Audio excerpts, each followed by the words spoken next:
Hello. This week we're talking about the basics of cybercrime investigation, specifically what investigators actually do whenever they're trying to figure out how a cybercrime was committed. So the first thing I want to stress whenever we talk about cybercrime investigation is that traditional methods of investigation are really the most important part of a cybercrime investigation. Many people think that cybercrime is completely happens online, and that's not necessarily true. There's a lot of aspects of cybercrime that also happen offline, and a lot of skills that investigators need that relate to traditional investigations or criminal investigations that we have to use for cybercrime investigations as well. So computer crime investigation is very much the same as traditional investigations, and a lot of people don't really think that because we're dealing with a computer system, and a computer system they think is very different from, for example, a crime scene, which is a house where you might have different pieces of evidence laying around the house. They don't really understand that a house that is a crime scene is very much the same as a computer that's a crime scene. They both contain potential pieces of evidence. We have to go in and look at those pieces of evidence and make sense of them in the context of our investigation or in the context of what happened. So what I really want to stress is that to be a good cybercrime investigator, you have to have traditional police investigation knowledge, or understand how traditional investigations are actually take place and apply those methods and techniques to cybercrime investigations, both online and in computer or phone systems whenever we're analyzing. In week 7, we'll talk a little bit more about the processes that investigators actually go through whenever they're looking at computer systems. This week, we're focusing more about cybercrime online. How do we investigate online traces and trace back to criminals or trace back to events that have happened online that may not even necessarily be in our country? So, traditional crime and cybercrime, whenever we're investigating them, we're using the same investigation procedures and techniques. We're using the same methods, and in the next lecture we'll talk about what those methods actually are.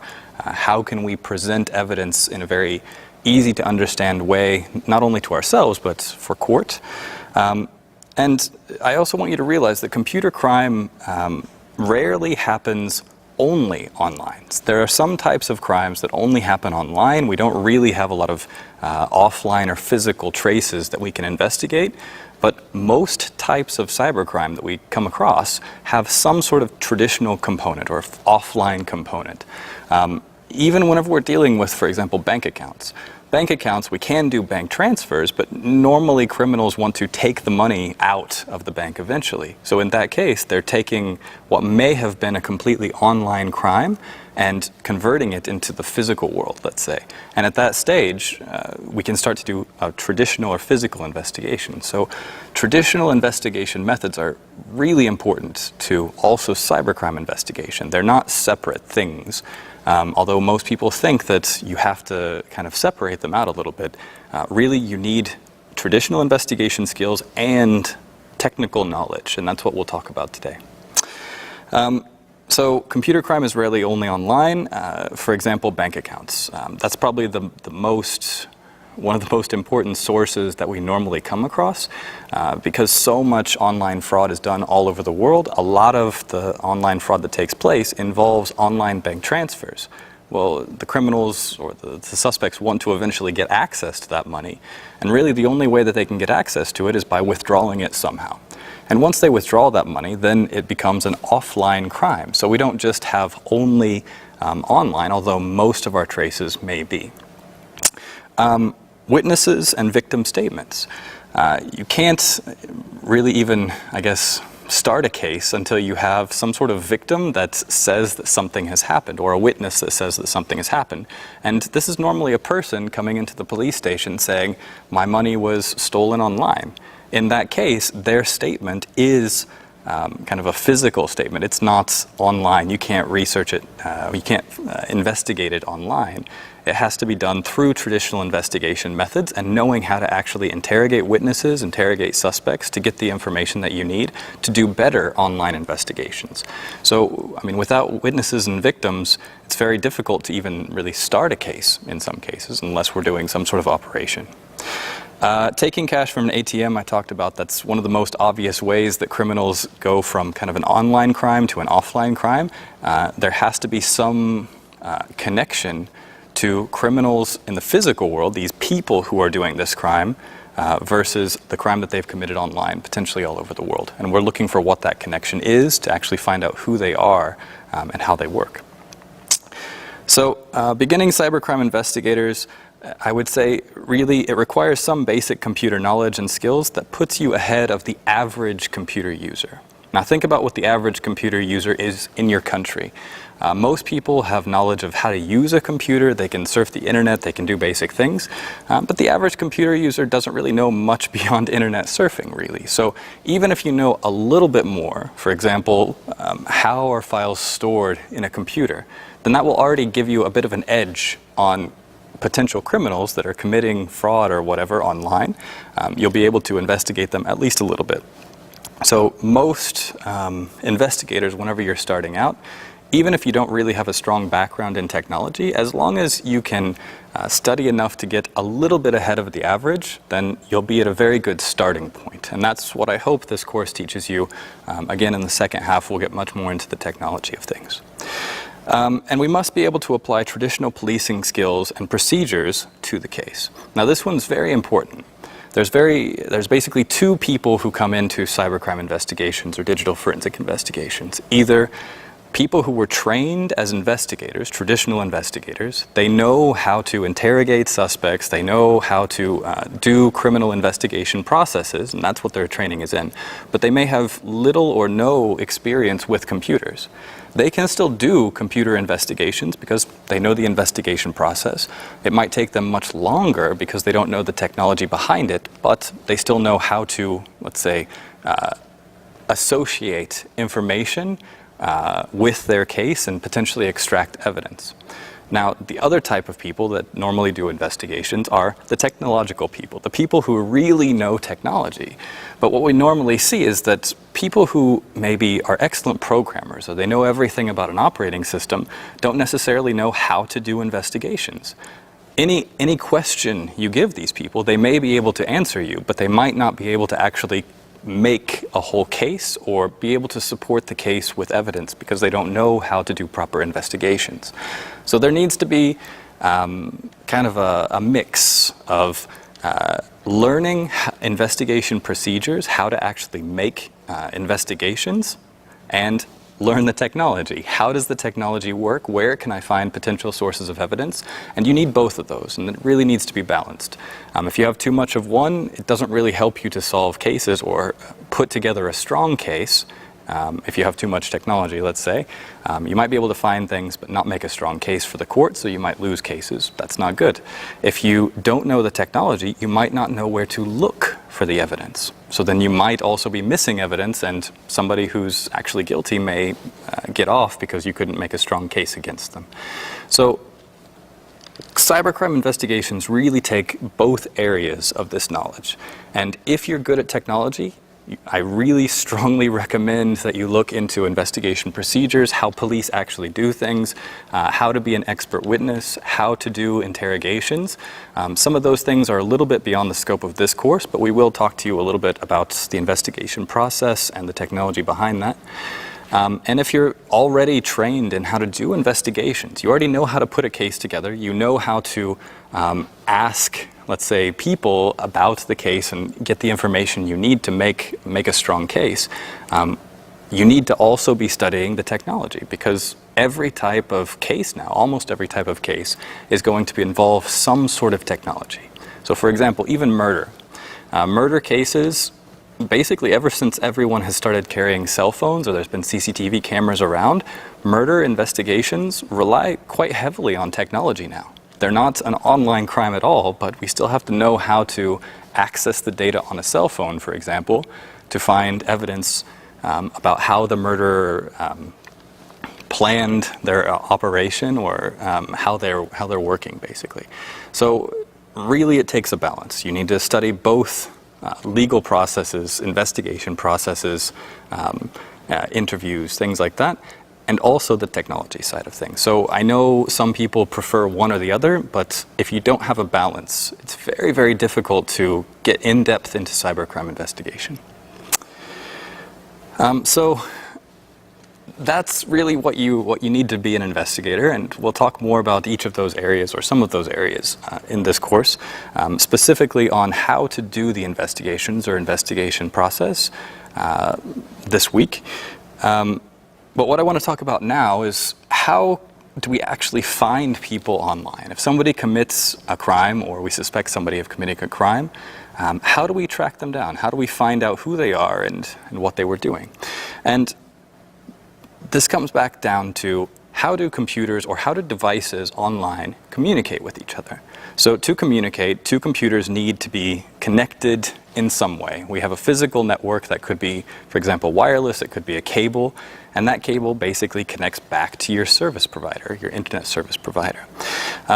The internet itself, everyone that's connected across all of these different countries, uses a protocol called TCP/IP to make connections between. It's kind of like a language that all devices on the internet can speak, that lets them talk to each other. If they don't speak a common language, they can't talk to each other, so they can't exchange information. So the language we currently use is TCP/IP, and each computer must have its own unique IP address. So any computer that's speaking online has to have its own unique IP address. Think of this like you and your friend's cell phone number. If you want to call your friend has a specific cell phone number, and no one else can have that number. If somebody else had that cell phone number and you try to call it, then the phone company wouldn't know which phone you're actually trying to contact. So in this case, one cell phone number for one person means that I can contact them directly. IP addresses are basically the same. We have one IP address for a computer online, and whenever I look for that IP address, then the service provider knows where I want to contact. So then those two computers can talk to each other. Now, using that, we have essentially an identifier. So a unique identifier online that traces or tracks back to a specific computer. IP addresses, if you look at the notes, I talk about what IP addresses look like. We're currently using IP version 4 addresses, and basically they have kind of 4 numbers with periods in between. That's how you normally see them. We'll talk more about IP addresses and what they can do actually in the assignment. Each number or each octet in an IP version 4 address can have a number up to 255, and we'll talk about why that's important.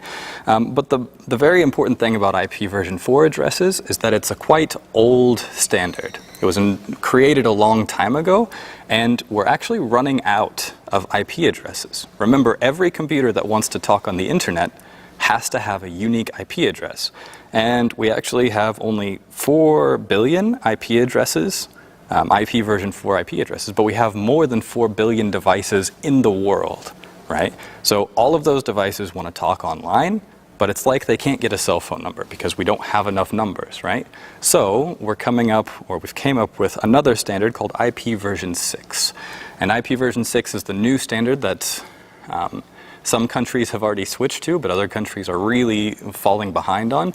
And IP version 6 basically, first off, lets us have a lot more number space, so we can give a lot more devices IP addresses, but it also has some additional security features and other advanced features that IP version 4 doesn't have.